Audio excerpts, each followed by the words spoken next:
October 10th is World Day Against the Death Penalty. South Korea stopped carrying out capital punishment since 2 decades ago. The sentence is largely seen as a practice that goes against human rights principles. But according to our Oh Soo-young, the debate goes on whether the law should be scrapped from the country's constitution.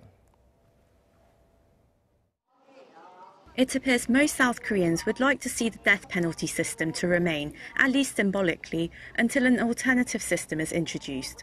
On Wednesday, a survey conducted by the National Human Rights Commission found 58.9% of South Koreans believe grounds for capital punishment should remain constitutional, but expressed caution on actually enforcing the law.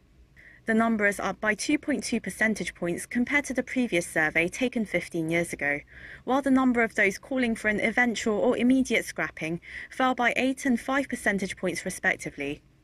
As South Korea hasn't enforced execution since 1997, international observers have classified it as a country that has technically abolished capital punishment. Still, the general public has been hesitant to do away with the law completely. According to the survey, the biggest reason for keeping the system was the perceived increase in brutal crimes, with respondents believing capital punishment could curb outbreaks of crime. At the same time, 70% said the death penalty should be scrapped if there is an alternative punishment system. Experts say the public should consider the actual effect of the current policy to form a concrete stance on the issue.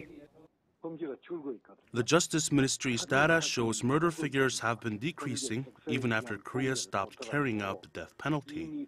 The figures have fallen to 3 digits for the past 3 to 4 years. There's no case for the system to exist, even symbolically. While lawmakers have been proposing bills every year since 2014 to legally abolish death penalty, such attempts have fallen through, suggesting a lack of public support. Human rights watchers say there should be stronger efforts to inform and guide the public. So we've seen this in France as a leading example. In 1981, more than 60% of the population themselves were in favour of retention of the death penalty, but the president at the time took the step to abolish it. And then we've seen the population come around. So I think, yeah, education is key, but I think political leadership is also a very crucial element.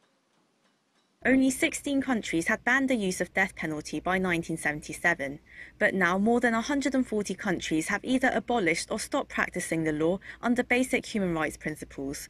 Oh Soo-young, Arirang News.